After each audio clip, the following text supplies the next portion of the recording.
scholastic records involving the discussion or consideration of admission or disciplinary matters concerning any student of any state school system under Virginia Code 2.2-3711A2.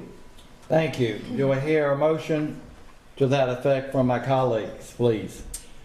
Yes, I move that the Shenandoah County School Board convene a closed meeting under the Freedom of Information Act, Virginia, in order to discuss and consider several personnel matters involving the assignment, appointment, promotion, performance, demotion, salary, discipline, or resignation under Virginia Code 2.2-3711A14, and to discuss scholastic records involving the discussion or consideration of admission or disciplinary matters concerning any student of any state school system under Virginia Code 2.2-3711A2.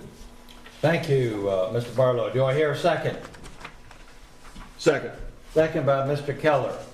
All those in favor say aye. Aye. All those opposed? Carried 6-0. We will reconvene at 7 p.m.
We'd like to welcome you all to the December meeting of the Shenandoah County School Board.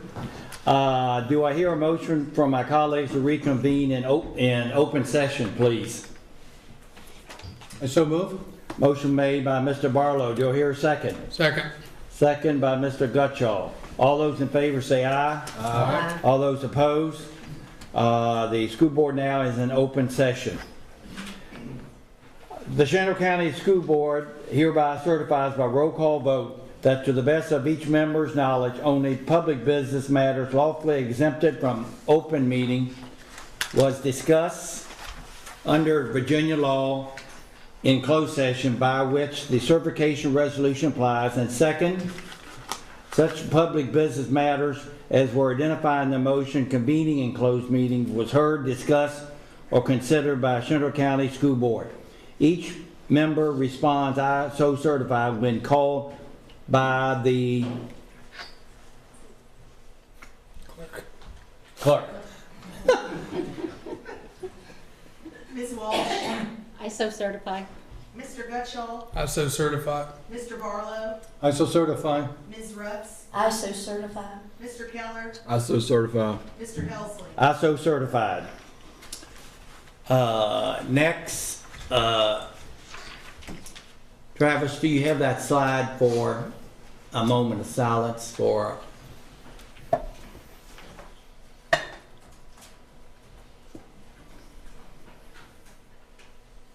Thank you. Donna Ann Millard passed away from our previous, after our previous meeting. She served our county, and let us pause for a moment of silence for her and her family.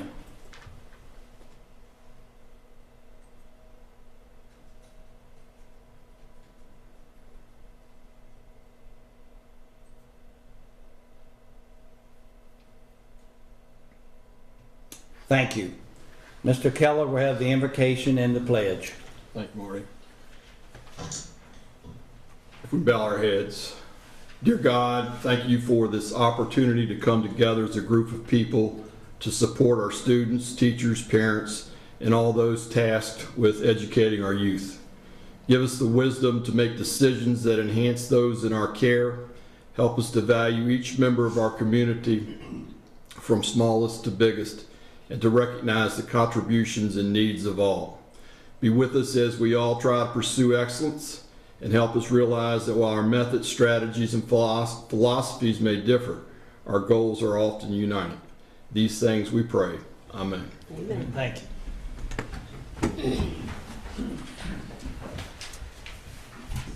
I pledge allegiance To the flag of the United States of America and to the republic for which it stands, one nation, under God, indivisible, with liberty and justice for all.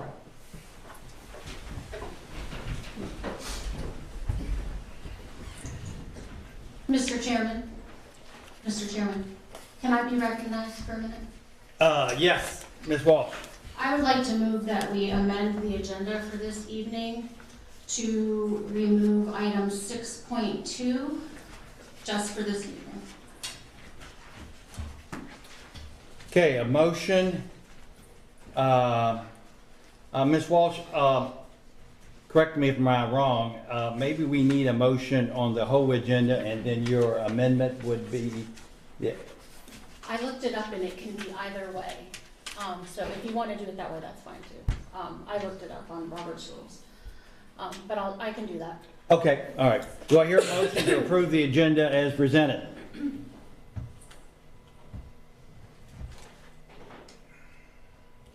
Colleagues? That's kind of misleading. I agree. What's that? It's kind of misleading.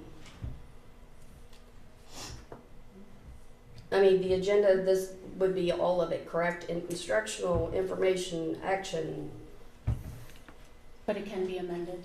later. It can be done either way. Well, I think it should be amended first, if it's going to be amended, and then approved. Okay, all right. All right, Cindy, I'll recognize you Okay. for your motion to amend the agenda. I'll repeat that. I move that we amend the agenda to remove item 6.2 this evening. Do I hear a second? I'll second. Second by Mr. Keller. Discussion. I have Ms. Barlow. Yeah. So this has been a discussion that we've had for months and months, and have actually put it off for once or twice. And it was up for discussion last meeting, and there was no discussion on it. And so it seems like, even though we passed its twin back in September, this has been going on. It's disconcerting to be prepared for discussion of a topic like this, where there are citizens who believe it's going to be voted on tonight, and we find out at this late time it's not. So I'd like to know what has caused this issue that has been lingering for months to yet be postponed again. Other comments? I'll second that. You know, this was brought up on the informational agenda last. Not a word was said, except for Mrs. Walsh, who used her last 10 minutes after discussion had closed to indicate that she had a problem with the policy. And at that point, she also indicated she would email us what those were. I never received an email. I don't know if anybody else did. So I was a little perturbed, to say the least, that 2 days prior to this meeting we get, hey, we want to table this because it's not correct. I'm not exactly sure why it takes 6-8 months for this board to come up with a policy that allows parents purview of what's being bought, viewed, and we have one for curriculum, we have one for just about everything else, but this one's for the library book seems to be a touchy subject for whatever reason, which makes me wonder, you know, whether I need to dive further into the library books and what's being bought. But again, I mean, we're tasked with policy, and this should be a simple, if there's no issues, you know, if there's transparency, and that's what we should be offering, that this shouldn't be a problem to pass, and yet we're going to be pushing it off almost 8 months. So that's I would like to know why it's being, I mean, I'm almost starting to think it's a game, but you know, I'm to the point that I don't understand why we can't have a discussion, fix what the issues is, what the issues are, and move forward. I would be fine with discussing this at our next work session. I don't think anybody's prepared to discuss it this evening. But that's the question. Why? I mean, again, why are we continuing to discuss something that should be fairly straightforward? I've shared my objections before. The biggest one is that we have a policy that works, and it works well. And a librarian told me that he was a part of 2 reviews, one of which he agreed with and one of which he didn't, but he accepted them. He accepted both of them, and they worked. So that is my biggest objection. I think we have taken a very simple, straightforward policy and inserted a lot of extra language that is not needed. I would imagine at that point, then you can voice that. We put it to a vote. You know, the interesting thing about that librarian, let me find it here. There is an email that floated around last November prior to my election. I won't read all of it. However, I think we're probably talking about the same one. The book in question, this was sent to the school that his school community. It says the book in question is one of the most gentle, sweetest affirmations of our love of our children that I've seen. And the overriding message in the book is to listen to your heart. You're okay, you're loved. And I keep wishing that when this woman was in the school, that maybe the kindergarten student who had read the book would have given her a smile and maybe a friendly conversation, recognizing that she was a person of worth too. I know in my worst days, brought to you by the ramble of local social media, and a smile and a wave from our students is the best tonic available. I may have put myself in peril by writing publicly to you all, but after the courage on display last night, how can any of us allow the bullies to trample education and human decency? So this is one of our employees who obviously, in part of those, had some very strong feelings. I am okay with him having those strong feelings, but I think that the folks of Shenandoah County should have a clear, concise pathway to having, if they are having an issue with the book, they know what's going to happen. They know how long it's going to happen. They know that they may lose it. They may know that they may flip around and appeal it. What we have now is pretty broad, and it's pretty much left up to the individual building and to make those policies, to make those procedures. So, you know, like I said, you're very much welcome to your opinion on it, and that's fine, but we should be able to, when this comes, you just vote no. I mean, it's instead of, you know, hindering a policy that there are some of us that feel that it should be. I mean, that's how the process works. Well, I don't believe I'm the only one who feels that way. Well, I mean, obviously, I mean, I've called all you guys and spoke to you about my concerns with it, and I guess that's what's prompted where we're at right now, and I'll share those concerns with you.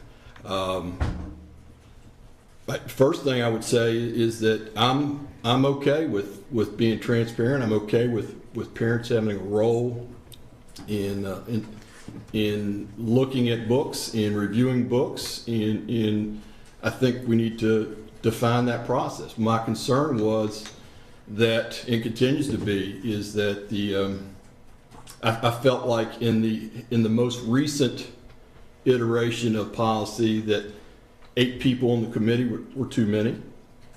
I think that can be pared down. I think we need to have a discussion about that committee.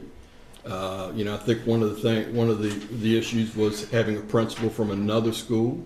I think that's merit for discussion at least. I think you know, the responsibilities of the committee should be considered. You know, one of the things that concerned me is anytime you tie a policy, one of our policies, to a VDOE, specific VDOE policy or specific Senate bill, you know, those things might change. I'd rather use a phrase like guidance from the VDOE or governmental guidance in terms of you know, being able to look at this stuff. So that's my concern, and I guess I would also say that you know, when we first looked at the whole policy, and I guess we agreed to divide it into 2, and one would be the instructional material and one would be the library material. I voted in favor of the instructional material, and I made it very clear that this is instructional material only.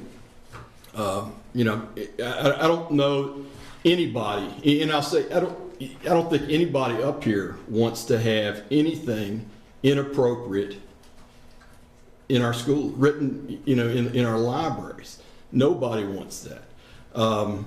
So we had a policy, I guess, that was created by Mr. Barlow. It went back to the librarians, revised some, and then at the last board meeting we got another revision. So, I mean, I feel like, you know, you say, yeah, we've had this for a while, but we've had different parts of it and pieces of it for a while, but only within the last month, what I would call the final draft. So I just want to get this right, okay? And I think what I communicated to you guys the other day. I just want to get it right. I don't think that, I certainly don't have a motive to hide something, but let's take our time. And we've got a policy right now in place that if we have an issue with it, it would be the policy that we use for instructional materials that would fall back to. So, you know, I don't think we're going blind into this. I mean, if you want to talk about it more now and iron it out now so we can get something passed tonight, whatever. Other comments? Dennis? So we got two problems here. One is that now we're arguing the issues instead of whether it should be on the agenda. What was brought up is a procedural question, and I want to argue the procedures. Okay, all right, I'm sorry. Let me finish. So, I will say, as part of the policy committee that's been working on this since May, that we have done our due diligence. Brandy and myself, along with Dave Heingartner's group, and we have worked assiduously, and we've worked with the ability to bring this to you as a group, as a school board. We have had 2 work sessions during which we talked about these things. We have agreed on the policy committee to accept and invite input from the librarians, which we did. That particular version is standing right there to be voted on and ready to be nominated if that's what we want to do. And go back to September at a meeting with the chair, vice chair, and the superintendent, and we were asked to hold this off for 2 more months until November, and we did. And that document was on there, all 3 versions were on there a week before we met. So they were there to be seen. And those issues were talked about at both of our work sessions last summer, the 2 work sessions, both of them. And so and so it came as a shock to me when and I have been chastised for deviating from norms. But let me tell you what our norms say. Board members agree to be fully prepared for the meeting by becoming familiar with materials provided via board docs prior to arrival. You know, we have been working with the staff, the central office staff, as well as on policy committee to get this out in front of you. Now, it was there. With the things you brought up, Andrew, are the things we could have discussed tonight. And we can discuss those tonight. I mean, I have not known exactly what your concerns are, although you did articulate some of them at our work session, and we talked about the numbers of people. This wasn't mine. This was a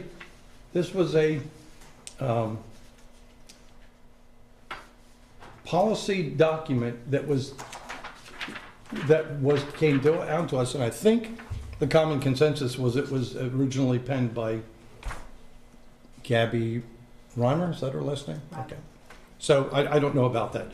But I do know that it came to us, and at that point, Andrew, there were 13 people on the committee, and there were 2 larger committees. So if anything, we pared it down. Did I help edit this? Yes, I did. Okay, but it was with that with the input that we had from the work session. And I am fine with letting a discussion go about the merits of this particular thing, but I don't want it to die running out the clock or death of 1,000 cuts. I would like it to be declared on its or decided on its own. And the final thing I'll say about process, I haven't said anything about, well, yes, I have. I tried not to say anything about the merits itself, is really the cavalier way in which it was dismissed at the last meeting. Because when it was on the table, nobody had a question. Nobody in this group brought anything up. But in our closing comments, Mrs. Walsh said, I didn't bring this up during policy section because I didn't want to get into a long discussion. Well, maybe we need a long discussion. I still have serious issues with the BLB policy, but I will send it to you all in an email to save time. I do not think, Mr. Chair, that it is the role of this corporate body to ask other people to send individual members their input rather than to discuss it as part of the corporate group. If any board members would like to talk about any of them separately, give me a call. There are a couple of things I think we need to amend, such as having an 8-member board. What if it is split? Well, that is discussed in the proposal. I will send that to you. I won't get into it tonight. Well, I didn't get anything either. But I don't think we should be, as individual members, inviting people to send us their input on something and then refuse to debate it as a corporate group. I just think that's wrong. Now, having been said, I'm okay with kicking this down the road 2 more months, because we won't do it next month. It'll have to be a discussion we have in January and February. But I will say this about content. If we're tone deaf enough not to give the citizens of this county a chance to actually look at a book and say, I'm not sure about that, I'd like to have a review of this. If we're not confident enough in our system to deal with that, and we want to keep that our parents from that kind of transparency, we are shooting ourselves in the foot. So I'm going to hold on to this like grim death. And unfortunately, what we're doing, we're kicking this thing into the budget time. We're kicking it into all the issues that have to do with the other policy things, the other things that are going to come up in the spring, as well as our whole set of other issues. And this is going to, it's going to weight us down, because it's going to become even more emotional than it's been already. It should be a slam dunk. I've indicated to any of you who've called me that I'm ready to talk about the numbers. You want different numbers? I told you, Andrew, I'll go with different numbers. I don't care. I'm not wedded to 8. Can we do that tonight? I'm fine with number. But there are other things I won't budge on. We can find out during debate what those might be. But, and I thought, again, you brought up a really good point about what happens to a book while it's being challenged. And you had a good idea that I think we should incorporate into this. But it's something we can do as we develop and discuss this issue, rather than waiting 2 more months before we take a look at it. If we still need, and people may have planned not to discuss it tonight, because I guess others knew that this was going to happen. I didn't until 2 days ago. Then I didn't either. Then we can do this. That's good to hear. But Well, hey, but if I called you to let you know that I didn't think your policy there, the one that you had come up with, was going to get approved. I understand. Okay. I told you I appreciated your phone call. I told you genuinely from the heart. I did. And again, I would have not been prepared had you not called me. So thank you. But so I'm ready to discuss tonight. I'm ready to. If you guys say you need more time, that's fine. And we can talk about numbers of people in the committee. We can talk about what happens to the book in the meantime. But I think we need a policy that allows the citizens of this county to be able to, parents, stakeholders, to be able to at least request a review. It doesn't mean they get what they want, as you well know. Parents can already do that under the current policy. Well, this ensconces it. What's wrong? What we ought to do is make it clearer. And again, what was presented to the policy committee was something that was already developed, which was much more complex and arcane than we've developed. Right, that's something the previous board never saw. Yeah, well, you have, and it's Not until it was brought up. no, it was here in May. It was here in May. No, I know, but it wasn't brought up to the board, the previous board, by the school board personnel. Well, I don't know what happened to the previous board. I'm just saying that in May it was presented. Other discussion? I'm like Dennis. I mean, this isn't going away. If the idea is we just, continue to make issues, and, how you knew it wasn't going to pass, is interesting. Well, I mean, you couldn't figure that out? No, I didn't have, nobody said a word last time. So, you reached out and said, I don't think it's going to pass, which would mean that there was discussion between some of us here on the board that didn't include somebody else. So that's fine. I don't have a problem with tabling it, but I'm like Dennis, this isn't going away. If I have to request it to be on every agenda for the next, till we flip I the don't want it board, to go away. I If can you do guys that. I don't have a If you problem. guys want to vote on it, then vote on it. If you guys want to put it on the action plan or discussion, we can do that. Okay, for tonight, and hammer this thing out, if that's what you want to do. You know, the thing is if there's genuine concerns and there's problems with it, fine. If there's genuine concerns and you still don't like it, you still think it should be, then vote against it. But, Okay, but that's fine. I'm okay with That's fine. hammering it out, but I'm not I just- okay with just, continuing I just to want do to make this. sure we got it right. But that's, I can that's not respect that. a priority, then, let's keep on going. I'd rather listen to the strings anyway. All right, we got a motion to amend the agenda made by Ms. Walsh and second by Mr. Keller to delay the library policy on our agenda. Roll call vote? To remove item 6.2 from the agenda. Yes. for this evening. Ms. Walsh, Yes. Mr. Gutschall, Yes. Mr. Barlow, Abstain? Ms. Rutz, Yes, Mr. Keller, Yes. Mr. Helsley. Yes. So the amendment passed to a vote of 5 and 1 abstention. Okay, do I hear a motion to approve the agenda with the amendment? I move that we approve the agenda as amended. Okay, motion made by Ms. Walsh, do I hear a second? Second. Second by Mr. Keller. Any other discussion? All those in favor of approving the agenda with the amendment, say aye. All those opposed? No. Okay, it passed 5 to 1. Okay, Ms. Shepherd, next on our, Can we get that vote again, please? it was 5 to 1 But we need individual. to approve the agenda with the amendment.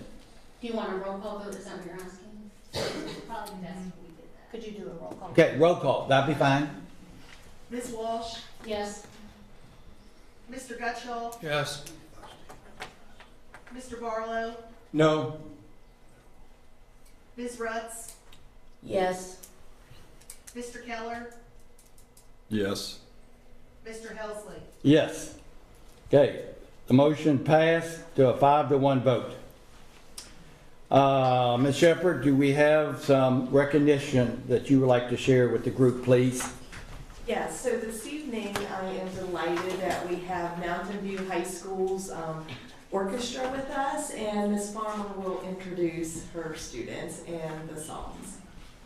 Hello, I'm not sure which direction to face. You face us. Okay.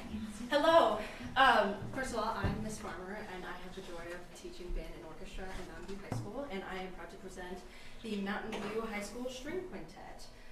These kids have been working incredibly hard outside of rehearsal time, practicing on their own, preparing on their own to be able to present some wonderful tunes for you tonight. So the first tune we'll be playing, I can get this out while I'm talking, is the Waltz from Sleeping Beauty. This was written in 1889 by Tchaikovsky for the ballet of the same name, The Sleeping Beauty. Disney, of course, later adapted the... Sorry. There we go. Disney later took the ballet and adapted it into a movie that we all know and love, Sleeping Beauty, with Aurora the Princess. In the original scene, Aurora is dancing in a ballroom, and there are 4 princes who are trying to court her and win her favor. We know that in the movie there are less princes involved, but the sentiment of love at first waltz is still present. So please enjoy the waltz from the Sleeping Beauty. Let's It's too quiet. I mean,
all right, please enjoy the waltz from Sleeping Beauty.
So the second tune we will be playing tonight is called Night Shift by Richard Meyer. This one's a bit darker, a bit more intense, and has a bit more technical challenge to it.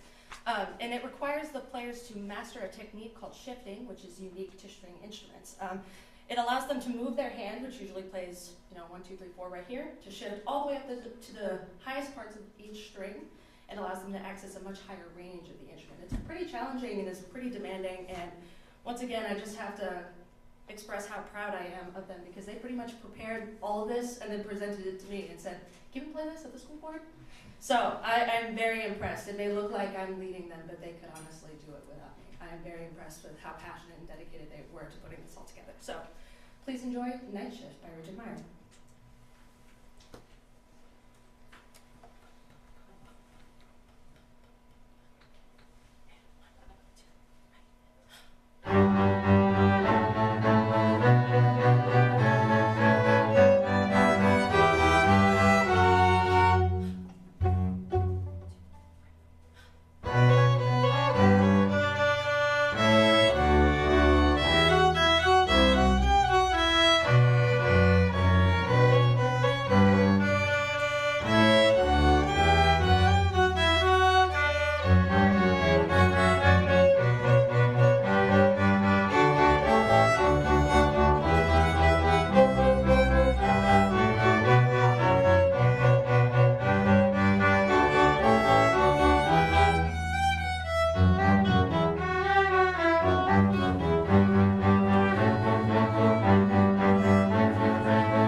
Thank you, and students have a great winter break. You're looking forward to it. I hope you've been good girls and Santa will come for you. We'll have a pause till they take their instruments, and have a great Friday.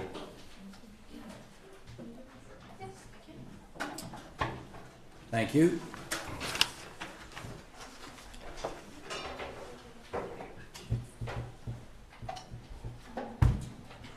It's nice seeing you in your other role. Seeing you in your band role. Later, or 7, we got a little bit of orchestra. Thank you again. Thank you. Miss Norman, don't forget your purse. Thank you very much.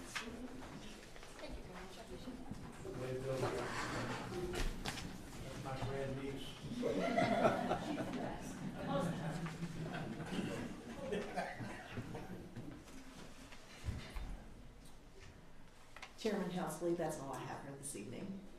Thank you, Ms. Shepherd. The Shenandoah County School Board welcomes public comment during most regular meetings and during public hearings. School board members do not respond to public comments during the meeting or hearing. Each speaker may speak up to 3 minutes. The board generally allows up to 60 minutes for public comments on agenda and non-agenda items at the beginning of the meeting. If there's a large number of speakers, the board may limit the time for each speaker. All comments should address matters related to Shenandoah County Public Schools. The school board will not hear public comments that involve a complaint about an individual staff member, a personnel action, a student disciplinary matter, a complaint about an individual student, or pending litigation. The school board expects each speaker will be courteous, modeling for our students how one can respectfully disagree with others' views. Speakers will address their comments to the entire school board and not to one individual school board member, to the superintendent, or to a staff member, nor to the audience. Speakers will not engage in personal attacks. Speakers signed up as you entered the room today, and we will go by the list, and the first one is Brad Pollock.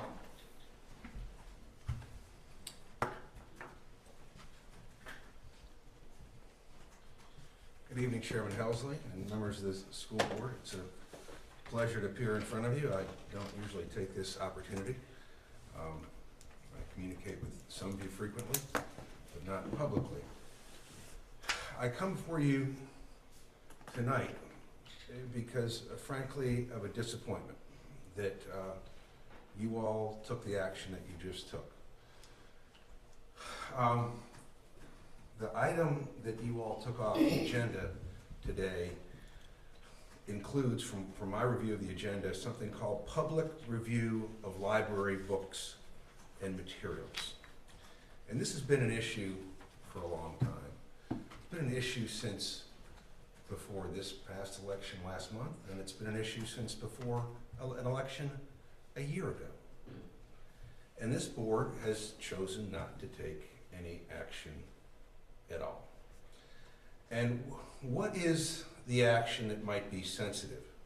Well, my review of it is the procedure for filing a request for review concerning library books or materials is as follows. And there's 1, 2, 3, 4, number of items, down to 5. And then we get down to 5D6, way down deep, and it says, the responsibilities of the review committee are to discuss the material to focus on specific concerns relating to determining the appropriate nature of the book or resource with regard to sexually explicit content as explained in SB 656 and elaborated on in the Virginia Department of Education publication, Model Policies Concerning Instructional Materials with Sexually Explicit Comment. And then 7, assessing the prurient nature of sexually explicit content as delineated in the VDOA publication, Model Policies Concerning Instructional Materials with Sexually Explicit Content. You as a body have just chosen not to vote on that, not to take it off the agenda and not to address it, which is really quite a disappointment considering you were elected by the people. And what our Constitution provides. There's a provision actually written by George Mason in our Bill of Rights that says the government is or ought to be instituted for the common benefit, protection, and security of the people, nation, or community. Of all the various modes and forms of government, that is best which is capable of producing the greatest degree of happiness and safety and is most effectually secured against the danger of maladministration and, this is in our Constitution, and whenever any government shall be found inadequate or contrary to these purposes, a majority, who you all got elected by and who you're accountable to, hath an indubitable, inalienable, and indivisible right to reform, alter, or abolish it in such manner as shall be adjudged most conducive to the public weal. So, you're not doing the majority's work, I'm sorry to say. Otherwise, pleasant to see you all tonight. Thank you. Thank you. Next speaker is Gina Jenkins.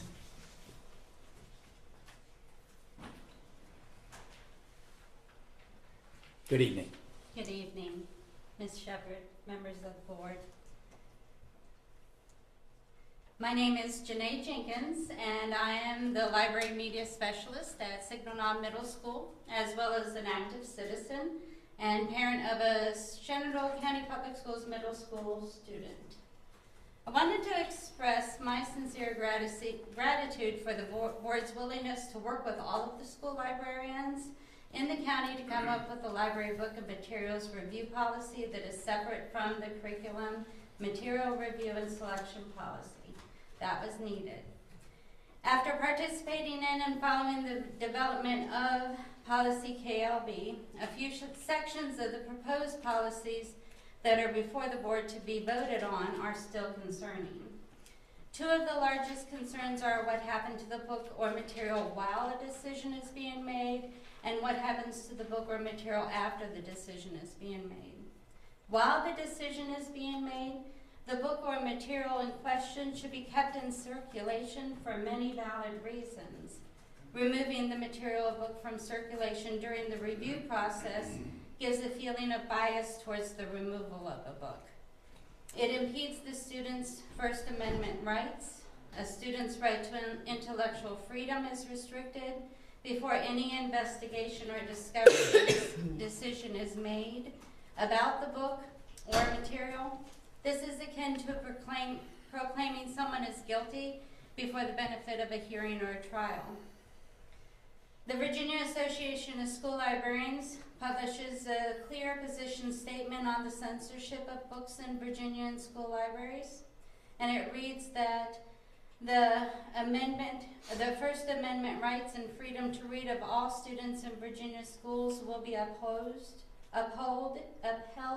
We oppose censorship and the removal of library books without following the policies and procedures set by the local school division.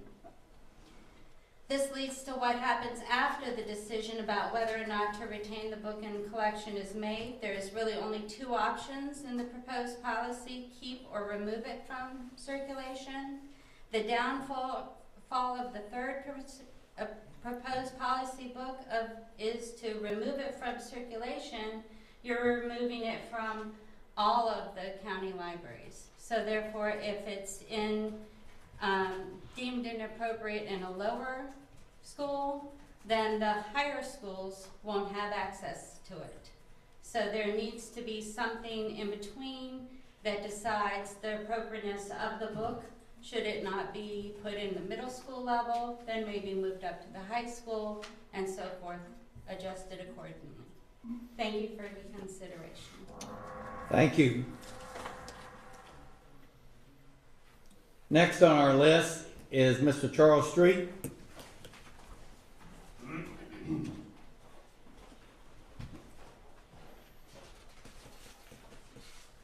Good evening. I hope everyone is well. Elected school board members, Superintendent Melody Shepherd, thank you for allowing me to speak tonight. That was a very talented group of students and musicians. That was great.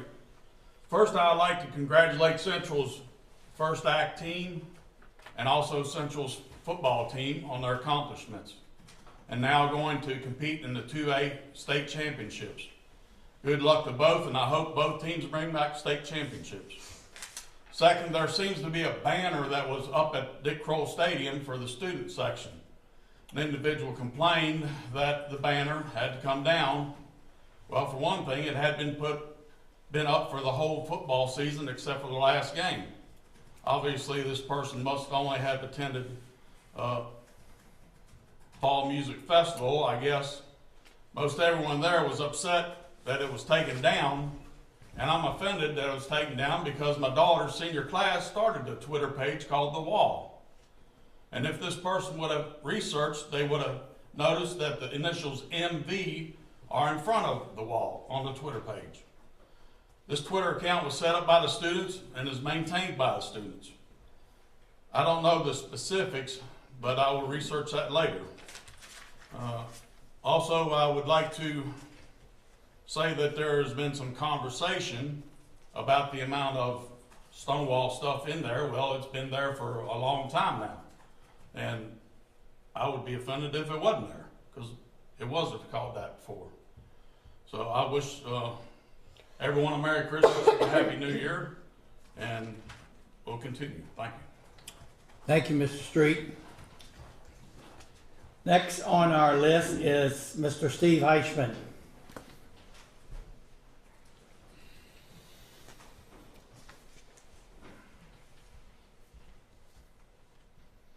Good evening, school board members, Ms. Shepherd. Thank you for allowing me to speak a minute this evening. I just wanted to take just a minute and promote once again the weekly religious education that is participating in the school systems, and it is slow but steadily growing. There are positive, very positive attributes about it, and there is now some interest in second grade students that we look forward to seeing signed up and participate, hopefully just in the very near future. Just a word of comment on what Charles was just talking about, that banner that was on the stadium back when those students that put that banner up, and yes, it had MV on it, okay, not SJ. When that was told to be taken down, that's flirting with interfering with their First Amendment right, their voice of opinion, to speak their matter. So that's something that needs to be thought about a little bit. And the other thing is this vote. I got to admit, I don't know a whole lot about this vote that was postponed for this evening, that has to do with these books in the schools and the censorship of them, those things. What y'all guys need to think about is this is the public school system, and the public school system across this nation has enough troubles as it is, and it is a broken system. And if this county, if this board, if even the state of Virginia, if they are allowing even the possibility of a library book having some type or any type of adult or sexual content in it to be available to a person, a student that is under 18 years of age, you better take a hard look at yourself. I don't know what the reason is that you're taking what should be a slam dunk and you're making a complete molehill out of it. If we are Christians and following the way of Christ and trying to teach these children the right from wrong, there should be no discussion, and make the vote to do the right thing for the betterment of the children of Shenandoah County. Thank you very much, and Merry Christmas. Thank you, Steve. The next speaker is Carissa Jenkins.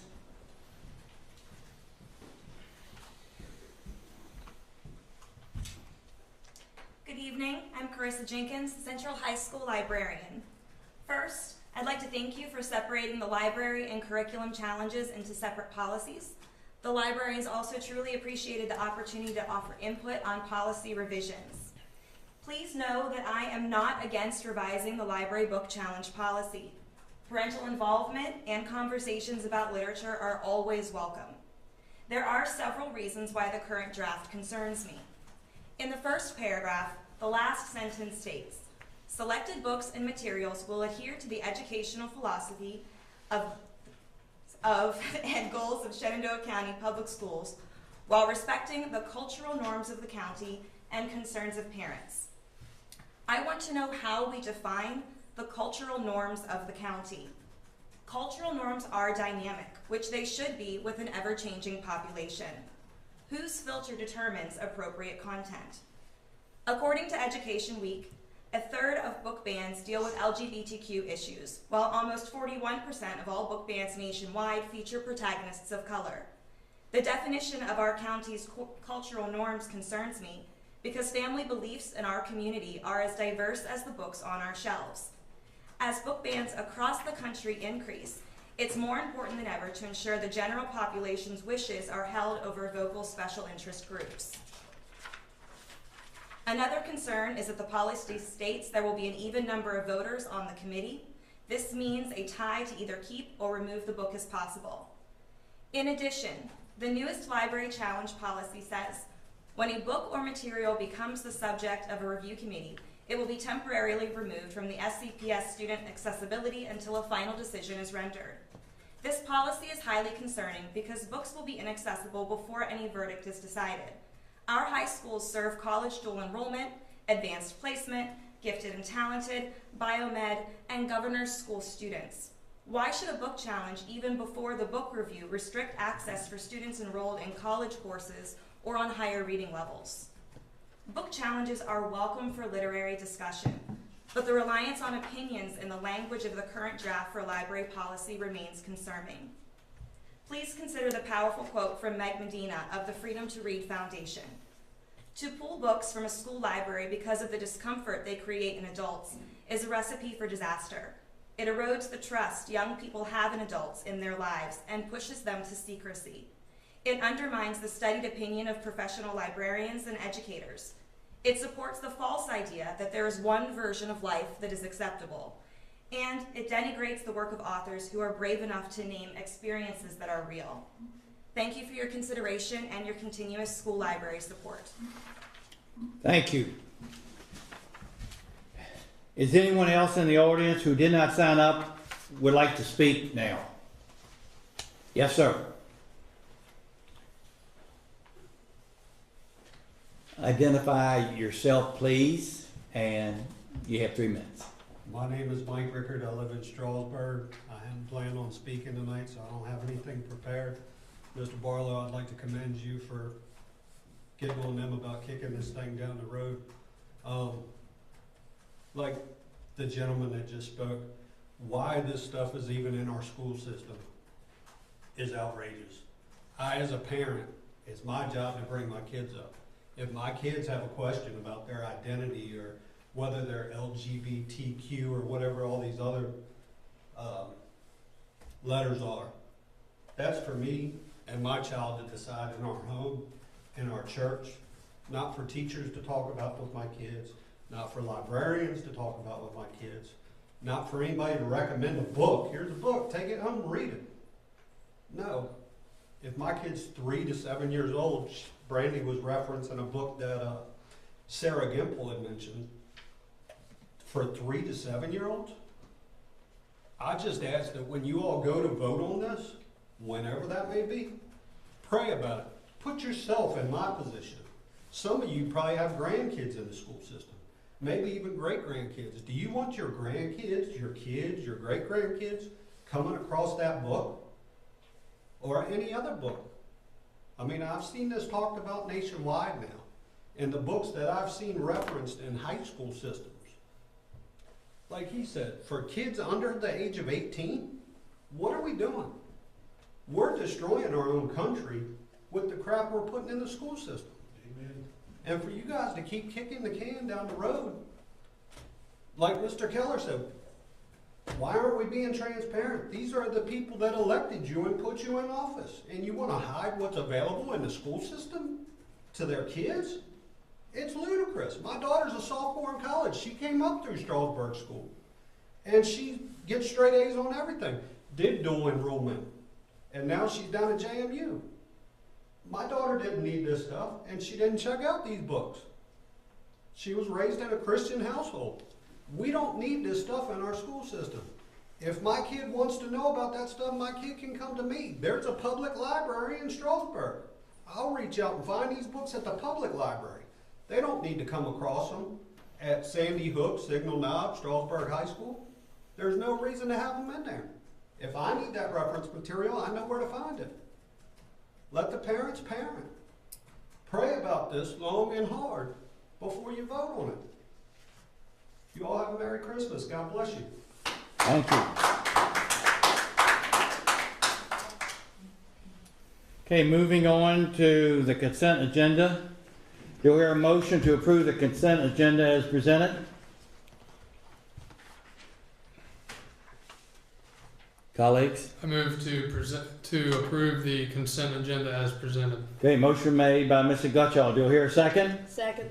Second by Ms. Roots. Discussion?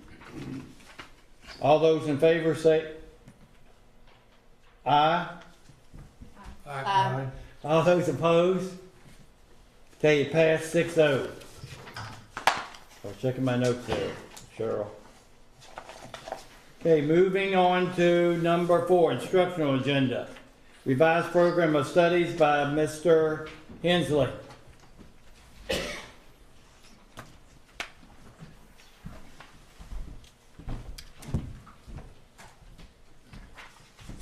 Good evening, Mr. Chair, members of the board, Ms. Shepherd. Every year we bring to you changes or updates that we have to our secondary program studies. The document that you have in front of you is an overview of those changes. I want to go through and tell you how we go about this process.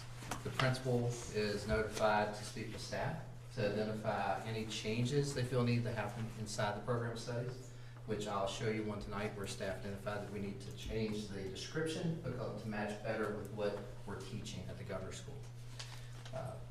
All of those recommendations come in. As you can see, we asked them, we've started, since I've been the director of secondary education, asking for 11 different things when they're doing a proposal. They have to tell us whether it's a new proposal for a new course, whether it's an amendment, the course name, the description, an outline or pacing of the course, so we have an idea of what is going to be taught. Also course interest data, so that we know that students are interested in the course to take. The SOLs or competencies addressed. Competencies are for the CTE courses. The credential assessments for CTE courses or SOL tests. The budgetary implications, so you'll see this year that I actually put on there where it's budget, if it's going to affect us budget, which will come into play when we discuss budget later on. Suggested prerequisites to those courses, teacher certification needed, and then if it's a CTE course completer. So I'm going to briefly go through each one.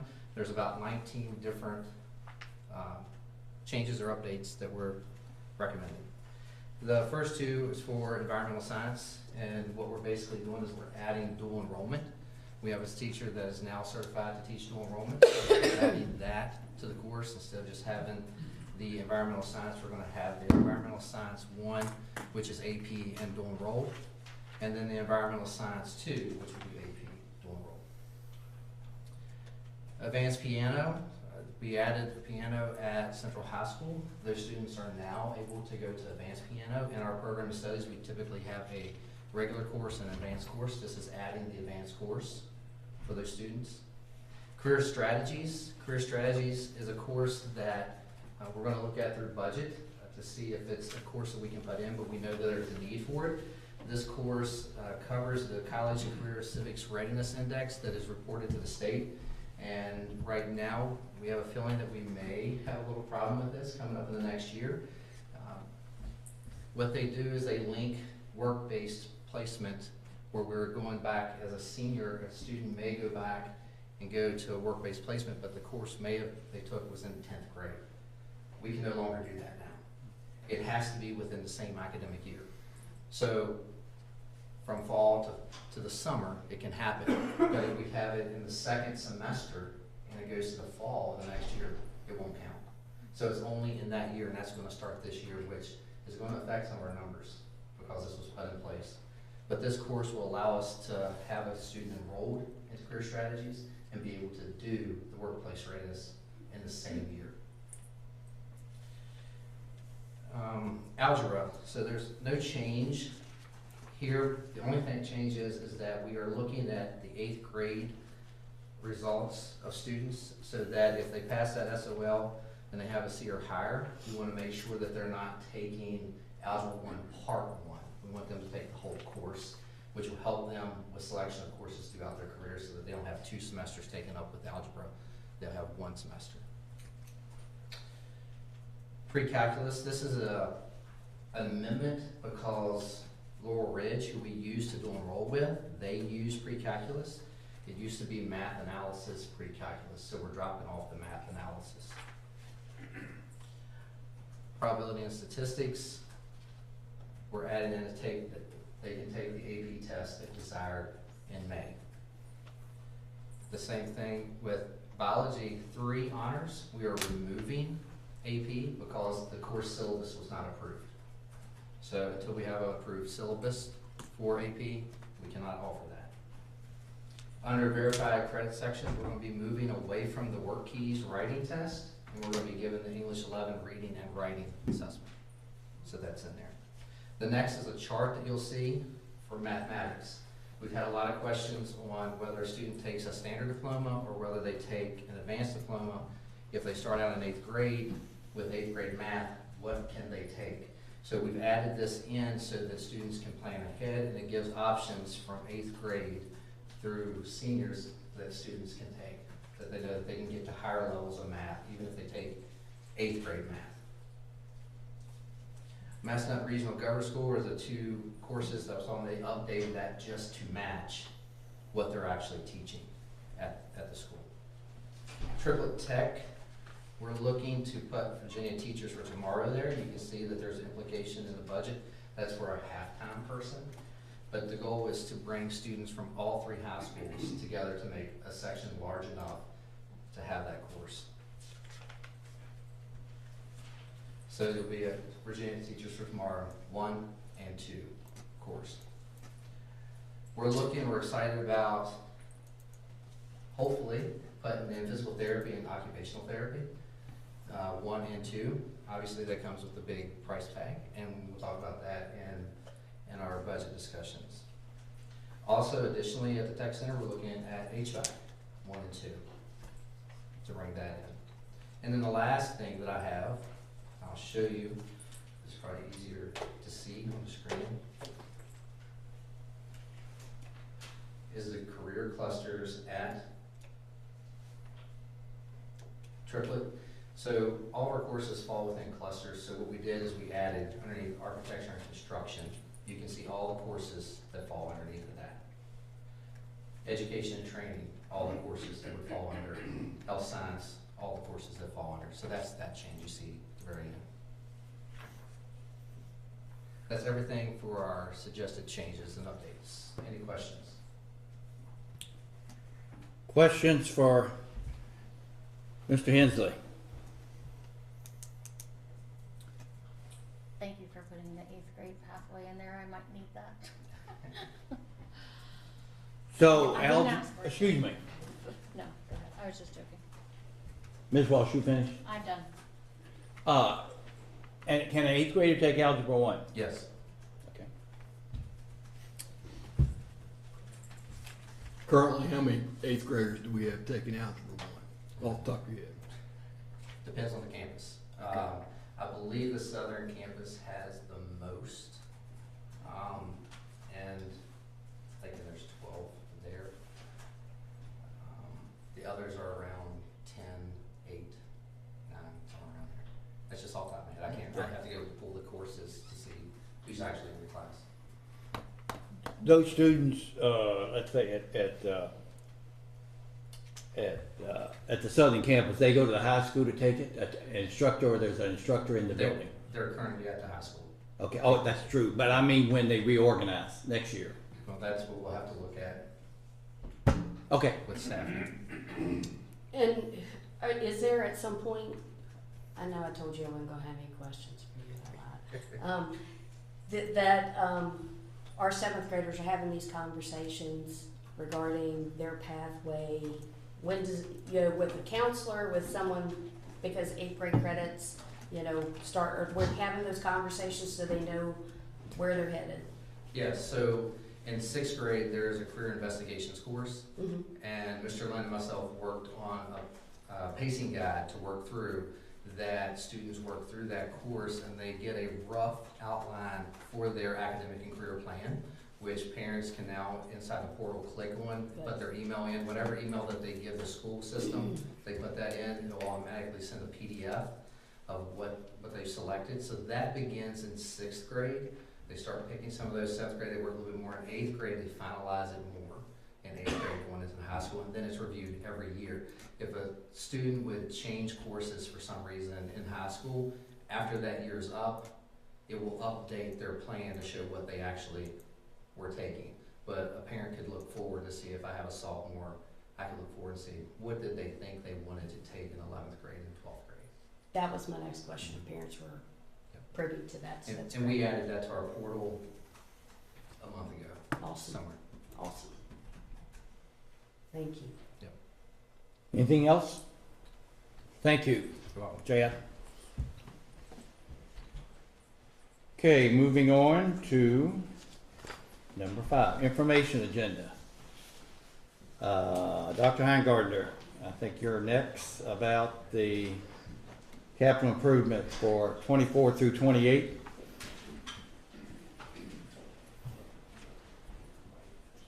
Yes, and good evening, Mr. Chairman and board members, and Ms. Shepherd. Thank you for giving me a chance to talk about, or giving us a chance to talk about the CIP. This is one of the fun things we get to talk about. Mr. Orts may not think it's necessarily so fun, but it's certainly an opportunity to improve our school system. So, but first thing I want to do is make sure that I thank Ms. Stein, Mr. Orts, and Ms. Sager. It's a collaborative effort to put this document together because there is a huge amount of work that we've tried to condense into a more concise, straight to the point document. This used to be rather lengthy, and we've tried to make it much more user friendly, but there's a lot of work behind the scenes that go into this, and I really appreciate their help. Also want to thank our county because they've been generous to help us when we need facilities upgrades or changes or improvements, or so financially we appreciate all the support that we get from the county. So I'm just going to go through this briefly. You have it there on your computer screens, and just kind of give you the crux of what this is about, and of course we'll try to answer any questions you have. You'll see a table of contents, you'll see an introduction that kind of talks a little bit about what the CIP is, how it's prepared. The development phase, there's a numbering system we use that kind of drives whether or not a topic or an item or a project is an urgent project, a necessary project, or not. So that there's a lot of discussion around that. It's never purely one thing or another. It could be a little bit of both. So that's, but that's all part of CIP development. You can see the evaluation criteria, it's written in there, and you can see what we would use to determine what those numbers are. You can see the process. Excuse me. We've always involved the administrators. That's always been a discussion, but this year we went a step further and did walkthroughs of their entire facilities and grounds with the principal, with Ms. Stein, with Mr. Orts, and we talked about, why is that the way it is? What's causing that? And what's wrong with that over there? And what do we need to do to fix this and fix that and get this and do this? So there was a really in-depth look at every facility, including the connecting facilities. You'll see some things in here like sidewalks that are in between the schools on the central campus, and those sidewalks have cracked and elevated quite a bit. There's major tripping hazards. So not just in right there by the school, but on the whole facility. We've tried to do a good job with looking at that. You see a total summary there by year, and that'll make more sense here in just 1 minute. you see the facilities at a glance. And I want to highlight that the enrollment number is the day I put this document together. So 2 weeks ago when I started crunching numbers, 8 or 9 days ago, I try to get it as close to this point as possible so the numbers are as accurate as possible, but I'll guarantee you one of those numbers is already wrong because there's either been somebody move in or somebody moved out. So it's always a moving target, but it's very close. So that you can see the percentage of capacity and you can see what that is based on. Then there's 2 pages of brief facility descriptions, and then we move into the transportation phase because our buses and our white fleet are also part of the CIP. You can see the transportation buses that we have and the rotation of those buses by the year. And this next page kind of shows you the breakdown of where they are in terms of our efforts to keep the bus fleet 15 years or younger, because that's kind of the point that the VDOE gives us as, you know, you better start looking at doing something when they're starting to reach that 15-year age. And then here's just the inventory of the white fleet as well as the buses. And then this next phase, I'm going to let Ms. Stein take over, take it from here with the long-term facilities plan.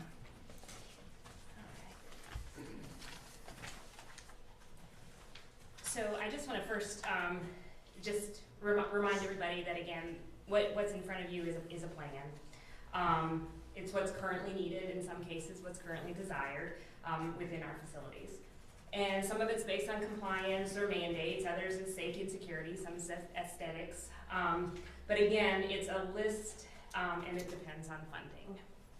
As you all know, we are still competing with the other departments in services within the county for the very limited resources that there are. So we've talked, like Dr. Heingartner said, with the administration of buildings to come up with what we thought was a really good plan.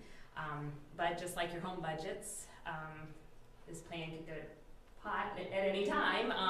If we have something major mechanical happen, it's going to change the whole thing. So it's very volatile the whole time.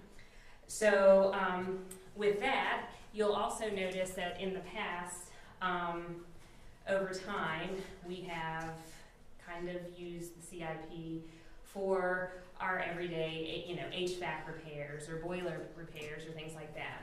Fortunately, with CARES funding, we've been able to knock out some of those bigger projects, and we feel comfortable with that. So you'll notice that we have added some long-term planning for some facility renovations beginning in FY25. That's why the number looks a little bit higher there. But we want to get it on the radar. For instance, our transportation facility, I don't know if you've walked through that, but our buses are growing in length, and our facility does not. So when Lucas's mechanics go to work on a bus, the back end of it's sticking out so that they can get to the inside where they need to work. So we really need to start looking at that kind of thing. Those are high dollar items, but we want to get them out there, because if they're not out there, the Board of Supervisors isn't going to know about it, and we can't start working towards that. So that's as far as the long-term planning goes.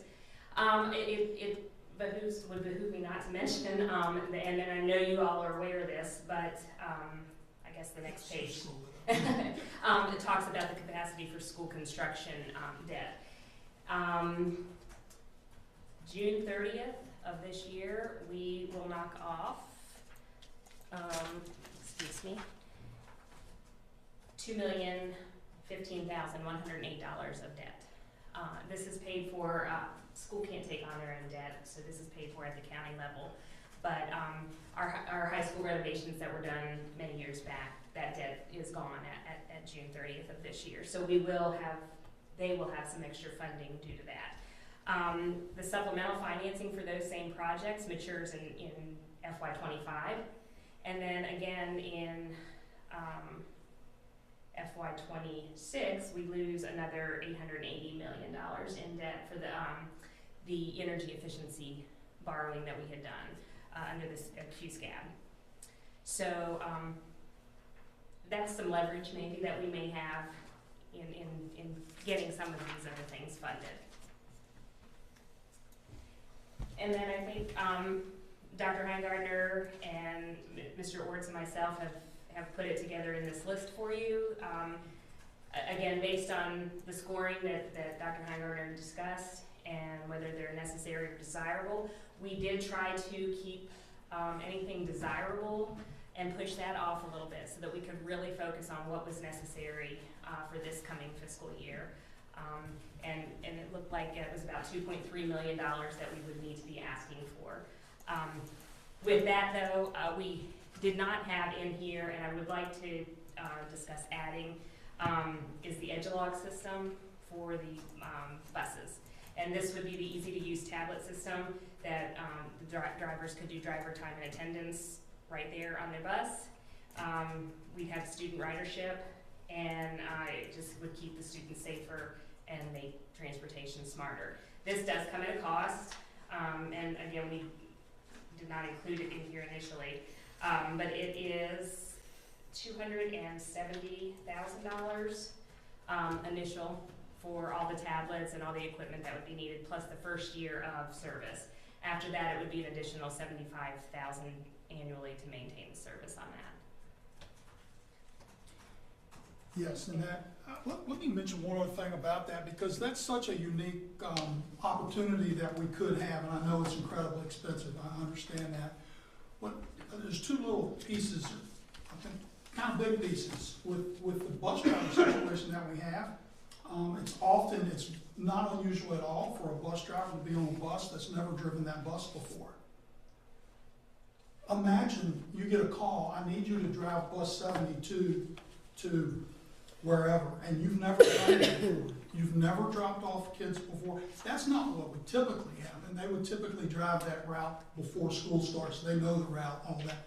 But in a sub situation, they don't know. Well, with this tablet system, it works just like a GPS. And that route would be logged into that tablet. So they know, I go down this road, I stop right here, this is the student who gets off at this house, now make a left here, and so it would guide them. Plus the fact that it would offer a scanning system for the students so that we know who got on that bus and who got off that bus, and which obviously helps with accountability of students. So it's a very powerful tool. It's a very pricey tool as well. So that is a perfect example of how we had this finished. Oh, by the way, here's another thing we might need. You know, so this is a active document. And we do have air conditioning in the middle school kitchens. Thank you, Doctor. I wasn't going to bring that up. Make sure. All right, colleagues, questions for Dr. Heingardner or Ms. Stein? Yes, sir. First of all, I really commend you for doing the walkthroughs. There's so many times in policy and operational people don't talk. And I can never see landscape from a map. I got to get out there. So when you do that and you see those things that are obvious to somebody on the ground, but not to you guys. So that's really good. It also brings those two groups together. So good for you. And plans are places to start. My only recommendation will be as you change them on the fly that you note that someplace so that somebody doesn't think the plan's still going on. And I think the vulnerabilities that our buses give us in so many ways, you know, so many potential problems, that anything we can do to, you know, to me that's a high priority investment. So even though it's like you say, a late hitter, it's one of those things we'd be silly not to consider. Thank you. Other questions? Dr. Heingardner, the lights on the softball field at the Southern Campus, have they started? I believe they started today. They meet with you today? Oh my goodness, Today, my I think at friend. 1:30. And the completion is a couple months? I mean, weather conditions I know will affect it. How long did it be? 30 and 45 days. So be ready for softball season in March. That's yes. Get ready. All right, any questions? Thank you. And Ms. Hine, you might as well stay here. I think you're next on the agenda about the revision of the 23 budget. Yes. As you all are aware, we did receive the safety and security grant again this year. We typically don't budget for it because it really isn't guaranteed, although it has been available for the last several years. We applied for a lot more than we got, but we did receive $188,296. We are required to do 25% of that locally funded, and that's $47,000. We actually have to do about $49,000 in order to complete the 3 projects that were approved. So I'm just asking for the board to approve amending the budget for the grant. Okay, any questions? Okay, thank you. Thank you. Okay, going on to section 6, action items. Do I hear a motion to approve 6.1? I move to approve policies IIA-R and IIA-B as presented. Okay, motion made by Mr. Gutschall. Do I hear a second? I second. Second by Ms. Rooks. Discussion. Okay, I have one, I got this from the Daily News Record, and I assume this policy will cover if a teacher in a class wants to use sexually explicit material as part of her itinerary, the teacher must notify all the parents in the class, and if a student or the parents reject using the material, an alternate form of the material will be supplement for the student to perform in that class. Is that not correct? That's correct. Okay. Okay, any other discussion? Roll call vote. Ms. Walsh? Yes. Mr. Gutschall? Yes. Mr. Barlow? Yes. Ms. Rutz? Yes. Mr. Keller? Yes.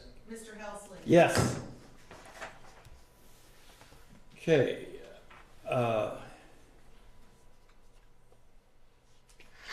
Are we approving this, what Ms. Stein said about the, no, not this time, January. Thank you, Ms. Shepherd. Okay, moving on, 6.3. Do I hear a motion to approve the personnel that was presented to us earlier? I so move. Motion made by Mr. Barlow. Do I hear a second? Second. Second. Roll call vote. Ms. Walsh? Yes. Mr. Gutschall? Yes. Mr. Barlow? Yes. Ms. Rutz? Yes. Mr. Keller? Yes. Mr. Helsley? Yes. Okay, Ms. Shepherd, you have any specific monthly reports that presented? So I have a few comments I would like to make. Yes, ma'am. I am so proud of all of our musical programs, and if you guys have the opportunity to enjoy one of the programs, we have things happening over the next couple of weeks, and I just encourage you to attend that. And I want to wish our students well on their end-of-year assessments and their SOL exams, which are coming up or they are taking this week. And I hope that our students and our staff have a joy-filled holiday. And then last, I would like to wish Central High School football team good luck on their bid for the state champion on Saturday at 4:30 at Salem Civic Center. That's all I have. If anybody has any questions, I'll be happy to answer. Any questions for Ms. Shepherd about the monthly reports? I notice obviously the attendance is off because of illness I wish it was throughout the better. county. Yes, I wish it was better. We understand. Okay. Well, we are getting to part 8, board comments. Dennis, you want to make yours first? Okay, I'll do that.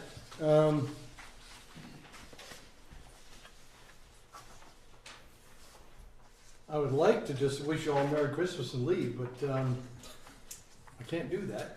There's a lot of stuff happening, and I just want to do kind of a year-end, not recap, but kind of use a Dave Heimgartner thing and talk about where we were and where we're going to want to be, and talk about this, about the gap that's between them.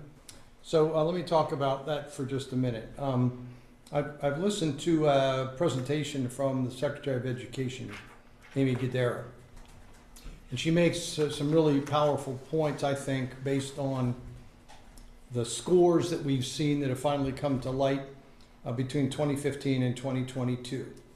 And she talks about the fact that this state, unfortunately, consciously decided to lower expectations as they lowered standards for proficiency downward. One of 14 states that consciously did so. And we're finally coming to grips with the fact that that was done. So dealing with it now is kind of digging ourselves out from a pit in some ways. But I'm glad that we have at least statewide leaders who understand that to raise those standards, we have to raise expectations among students, teachers, and parents, a triad that we need. And not just blame the COVID on this. It was perhaps part of the COVID response, but this degradation started before, 2 years before COVID. So we have to be honest enough to close that gap. But there's some really bright points in that situation, I think, in that we are kind of admitting that. I give credit to our superintendent for facing that issue head on, and it's part of the goals, and we're behind you and supporting you on that. I hope we can be positive about that. There's money for doing this.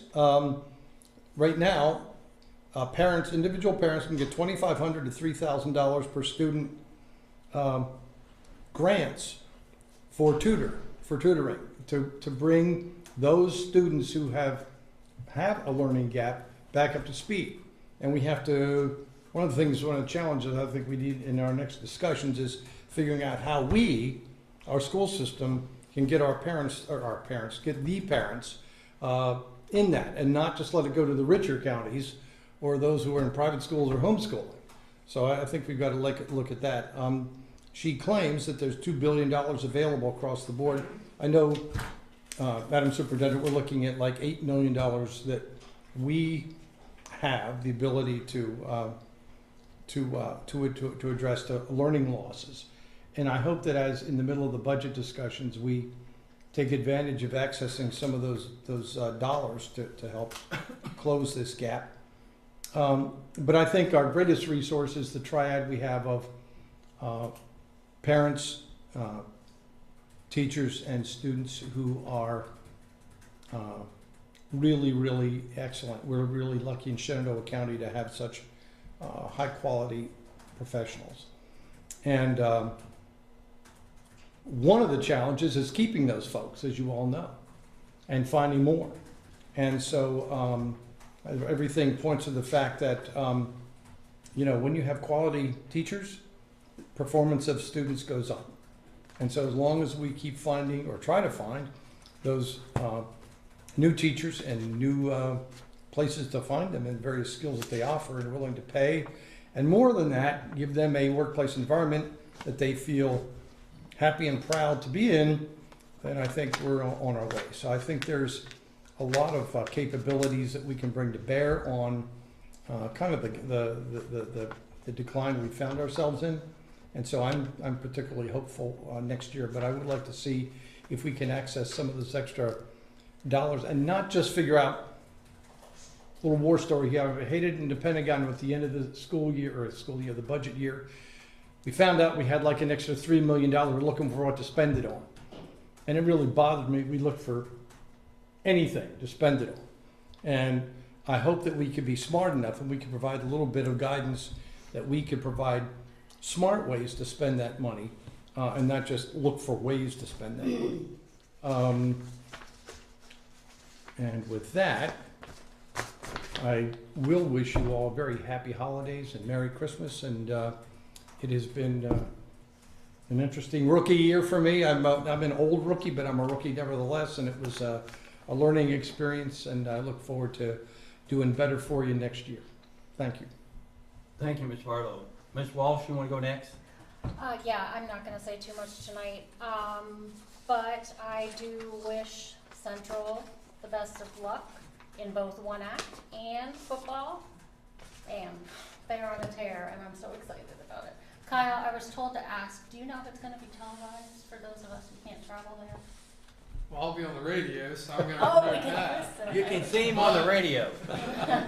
But they'll have it, I'm assuming, on the streaming platform as well. Okay. But the radio's free, so you don't have to pay to. Oh, okay.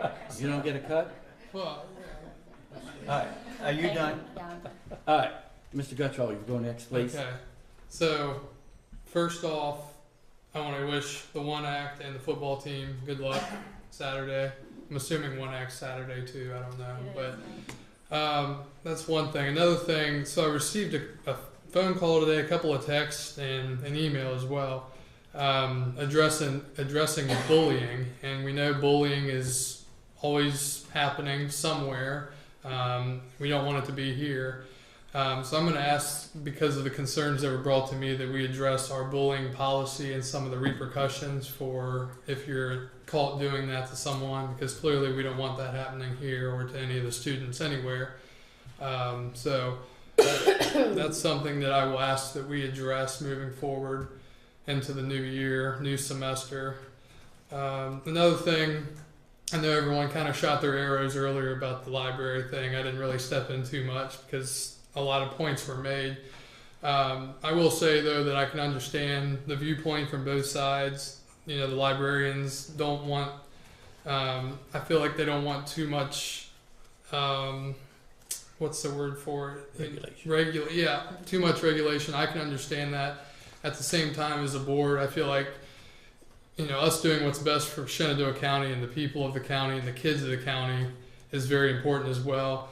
You know, I'm not a big fan of, like Dennis and Brandy said, continuing to push it down the road because, you know, it's something that I feel like we could get done, and with budget and other things coming up, that'll be important. But, you know, we will get together and get it right, and that way we can, you know, get it approved if we do, and, you know, put it in place. So I am happy at least that we'll get it right and get the, you know, effective policies in place. And finally, as Dennis mentioned, this is the end of our first year, Dennis, Brandy, and I. You know, we at times have been very back and forth on certain things. Tonight's a great example.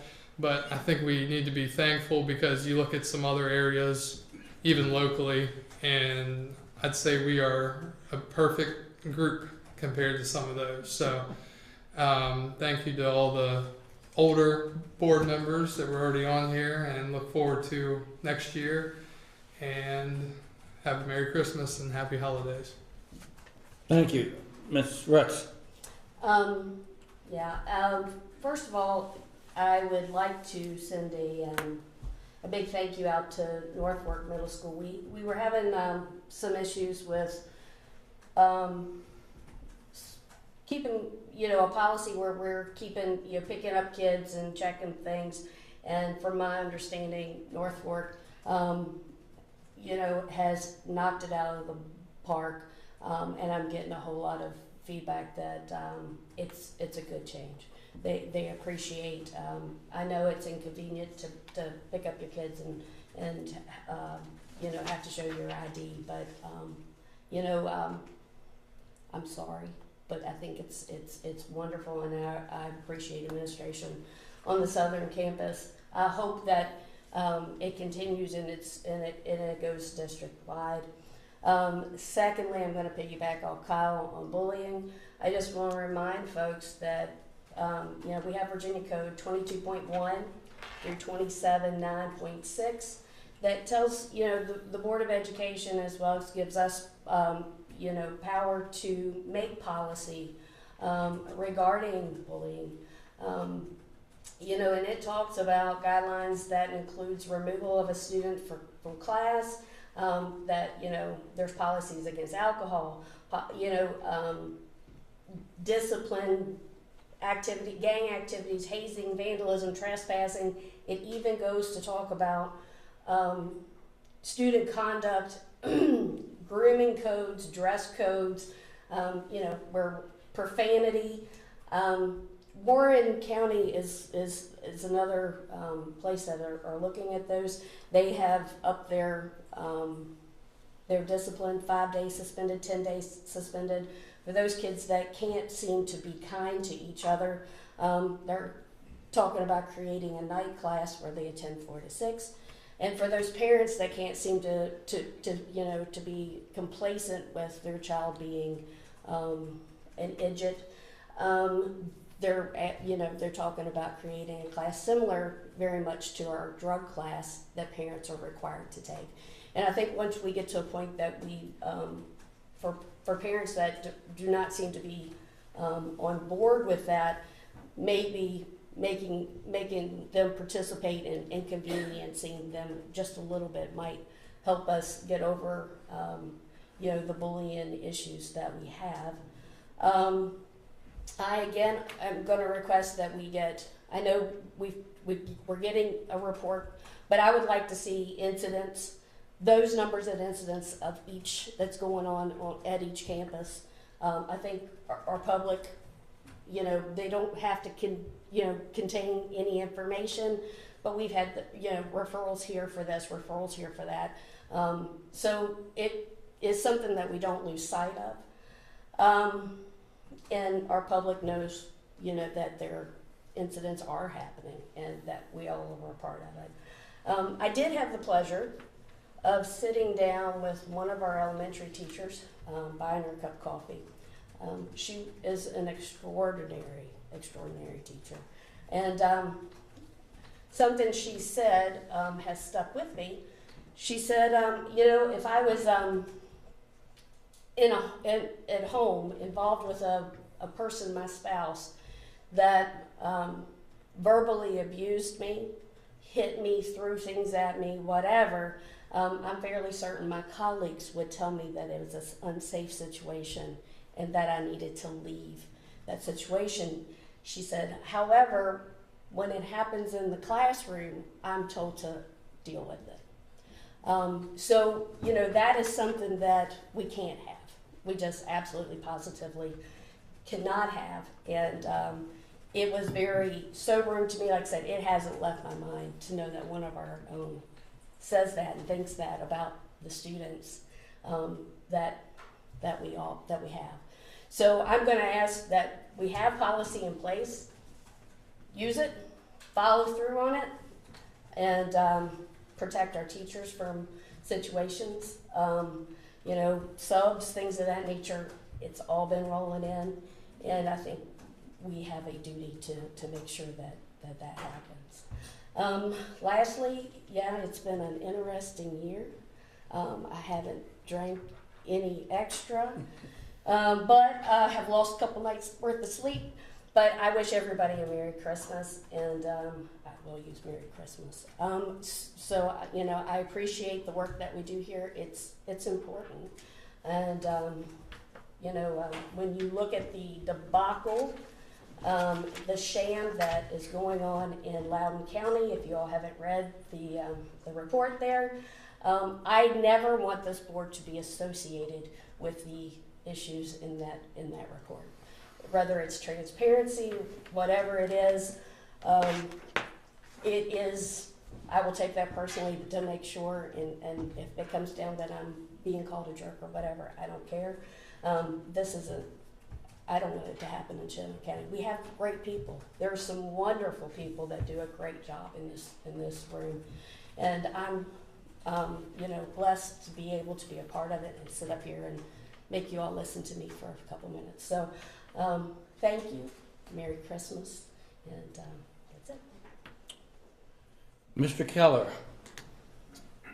Yes, Marty. I'm thinking, if I was watching this tonight or in the audience tonight, I would probably leave this meeting thinking that Shenandoah County Public Schools has no policy on library books. And that is just not true. We have a pretty good policy that we need to tweak because to me, in some cases, it's not rigid enough, and in some cases, it's too rigid. So don't think that there's something, that there is no policy in place. There is. And I think that it just needs to be tweaked and refined a little bit, and I'm confident that we can do that. I'd like to say Merry Christmas and Happy New Year, and I will also say something that I thought I would never say.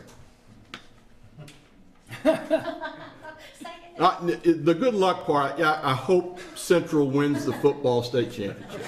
I really do. All right, thank you, Mr. Keller. All right, I reckon I'll finish up.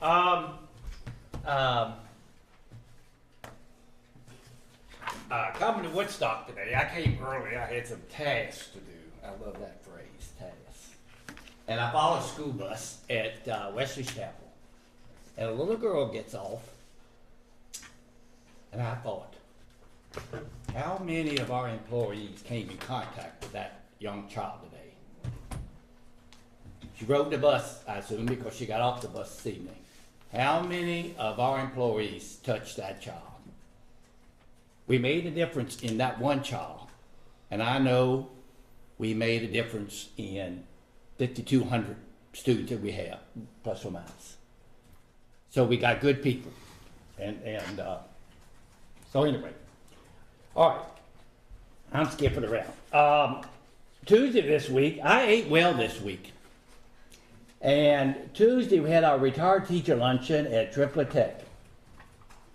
And Paige Cross's kids did an admirable job feeding the people that gave years to this county. And she had an overflow people that wanted to get in her program. She had to turn kids away. So anyway, she had 17 first year and 11 seniors or whatever. And they just did a marvelous job. They always do. You've eaten there. And so that's just one program we offer. And Travis showed the spotlight that Jessica compiled through the past 2 weeks. I hope you read some of what some of our colleagues think of other colleagues in our building. They're thankful they're working here. And we need to keep them here, as Dennis pointed out, whatever. And obviously I'm going to say good luck to the Falcons. I graduated there in 1969, and it's been there 60 couple years. They never played for a state championship. All right, now I got the fun part. My elf, we have a milestone of one of our board members that occurred last week, was it? A couple weeks ago. A couple weeks ago. Oh my goodness. Oh jeez. And Kyle, let me give you this. Strasburg and Central? No, it's JMU. JMU, okay. Thank you. You couldn't figure that one out? I do now. All right. I left Valley Flower Shop. That's why I had to come early. That's how I got behind the bus, et cetera, et cetera. I go one block, and the 21 balloon exploded in my car. Oh my gosh. I did about face and got another one for you. Well, I appreciate it. Yes. Thank you. Happy birthday. Thank you. It was a pleasant being your chairperson. And the rookies, you did well. I think we're going to have you back for a second year. Thank you. And Cindy, this is your 7th. And you're the senior member or whatever. And I turn to you for guidance from time to time, whatever. And finally, Elf. Mrs. Elf. Mrs. Elf. Ms. Shepherd, this is from the school board. And you know I didn't do the back. My wife did. It's beautiful. She hesitates. Would you mind opening the card It's not gonna make me cry, is it? I probably will. Just read the short phrase, please.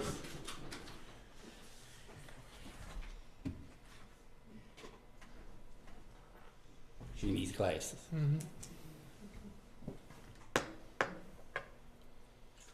The best gifts aren't always under the tree. They're people like you.